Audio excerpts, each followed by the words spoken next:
खेलाड़ी मानक सुरक्षा को आखि आगे रखी अधारू बंद करागला आईपीएल मैच। दिल्ली और पंजाब मध्य चली आईपीएल मैच टी वर्षा कारण पाखापाखि 1 घंटा लेट रे आरंभ होता जो पंजाब रो बैट्समैन माने जबरदस्त बैटिंग करते। प्रियांशु आर्या 70 रन और प्रभसिमरन सिंह 50 रन करथिला बेले मैच टी को अधारू बंद कर दिया जायतिला।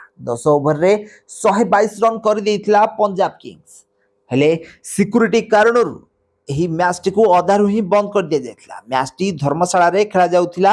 हेले एही धर्मशाला रु भारत रो बॉर्डर मात्र 200 किलोमीटर रहिथिला। तो वर्तमान समय पाकिस्तान और भारत मध्य युद्ध आरंभ होइछि।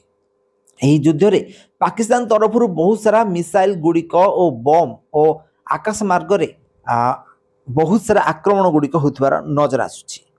तो ड्रोन गुड़िक बहुत जगह रे बम वर्षा करथिबार देखा दैछन्ती। हेले भारतर defence air defence system S-400 जो पाकिस्तान समस्त आक्रमण को से विफल करिबारे सफल होइछि। ताले भारत रे खेला जाउथिबा आईपीएल मैच रे बहुत सारा दर्शक माने स्टेडियम रे देखिया पय आस्थिले।